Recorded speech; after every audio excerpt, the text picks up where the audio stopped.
Bismillahirrahmanirrahim. Assalamualaikum warahmatullahi wabarakatuh. Hamdan wa syukran lillah wa salatan wa salaman ala rasulillah wa ala alihi wa sahbihi wa mawalah. Pemirsa channel YouTube Pondok Pesantren Putra Al Khairat Pusat Palu yang dirahmati oleh Allah Subhanahu wa taala.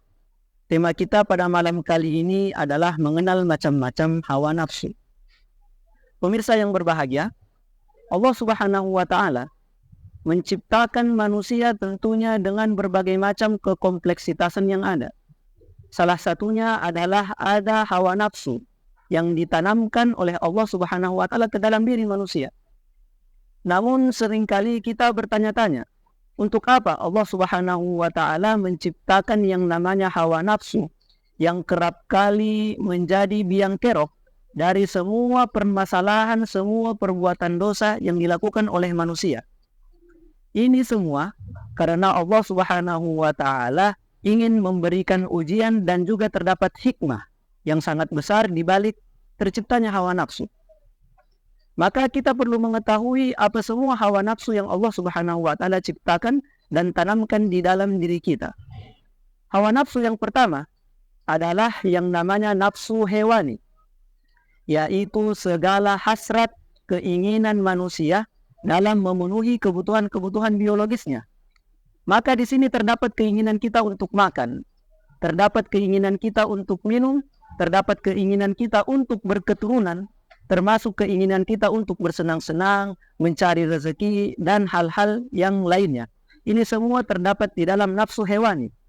Tentunya tanpa nafsu hewani, sangat mustahil bagi manusia untuk dapat melanjutkan dan meneruskan keturunannya. Nafsu yang kedua adalah nafsu ammarah. Sifat dari nafsu ammarah berupa nafsu yang semangat, liar, dan juga melampaui batas. Ini memunculkan keberanian di dalam manusia. Biasanya nafsu ammarah masuk melalui nafsu hewani. Maka manusia dalam rangka memenuhi kebutuhan-kebutuhan nafsu hewaninya, dia kadangkali lepas kendali, dia kadangkali menjadi liar. Maka disinilah kemudian terjadi pelanggaran-pelanggaran.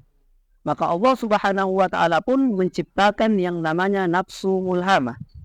Di antara nafsu mulhamah adalah sifatnya yang kalem, pemalu, berpikir panjang. Maka di dalam diri manusia selalu berperang antara yang namanya nafsu ammarah dan juga nafsu mulhamah. Hasil perdebatan panjang, hasil peperangan di antara keduanya, itulah yang namanya peradaban. Sebagai contoh, nafsu hewani menghendaki seseorang untuk makan.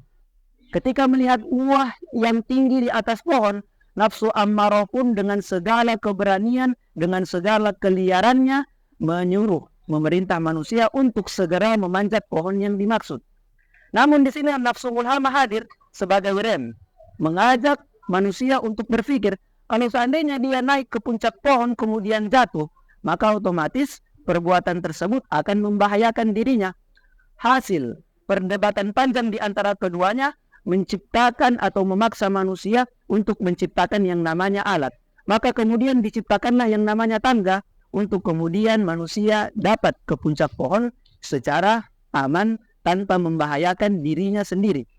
Maka kalau kita lihat segala sesuatu yang ada di sekitar kita, mulai dari kendaraan, mulai dari alat tulis, dan lain-lainnya, semuanya merupakan hasil perdebatan panjang antara nafsu mulhamah dan juga nafsu ammarah. Nafsu yang keempat adalah nafsu lawwamah. Apa yang dimaksud dengan nafsu lawwamah? Nafsu lawwamah merupakan nafsu yang cenderung untuk menghasut nafsu ammarah bertindak lebih berani lagi. Dalam hal ini, nafsu mulhamah terkesan dikeroyok karena lawannya bukan hanya satu, akan tetapi 3 nafsu yang perlu dia kendalikan. Ada yang namanya nafsu hewani, ada yang namanya nafsu ammarah, kemudian ada yang namanya nafsu lawwamah yang memanas-manasi 2 nafsu yang tadi ini. Maka kalau kita melihat di dalam ibadah puasa, ketiga nafsu ditahan. Ketika seseorang puasa, coba kita lihat apa yang ditahan. Yang ditahan adalah pertama makannya, yang kedua minumnya, yang ketiga keinginan hasrat untuk berketurunan, kemudian ditahan juga untuk berbohong, ditahan juga untuk memaki, ditahan semua amarah. Maka ketika kita berpuasa, kita dipaksa untuk mengendalikan nafsu hewani kita. Ketika nafsu hewani kita sudah berhasil dikendalikan, nafsu ammarah pun menjadi sedikit demi sedikit lebih tenang. Ketika nafsu ammarah lebih tenang, nafsu lawamah tidak memiliki pintu untuk masuk. Dan karena nafsu lawamah tidak memiliki pintu untuk masuk, maka nafsu mulhamah bisa lebih condong atau bisa menjadi lebih dominan di dalam tubuh manusia. Ketika nafsu mulhamah yang lebih dominan, maka itulah yang dinamakan dengan ketakwaan. Maka kalau kita melihat untuk apa kita diperintahkan untuk berpuasa, tujuannya tidak lain dan tidak bukan adalah untuk bertakwa. Ya ayyuhalladzina amanu, wahai orang-orang yang beriman, kutiba alaikumusiyam, diwajibkan atas kalian berpuasa, kama kutiba alal ladzina min qablikum, sebagaimana diwajibkan atas orang-orang sebelum kalian, la'allakum tattaqun. Tujuan ibadah puasa adalah agar kalian bertakwa.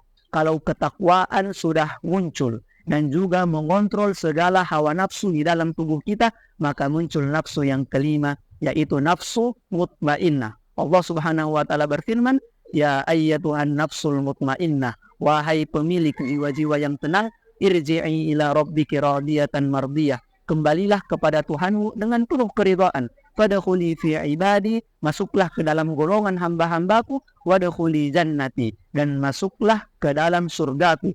Ganjaran dari seseorang yang dapat mengendalikan hawa nafsunya adalah surga. Dan ibadah puasa merupakan ibadah yang sangat-sangat membantu seseorang dalam mengontrol hawa nafsunya tersebut. Wallahul musta'an. Wassalamualaikum warahmatullahi wabarakatuh.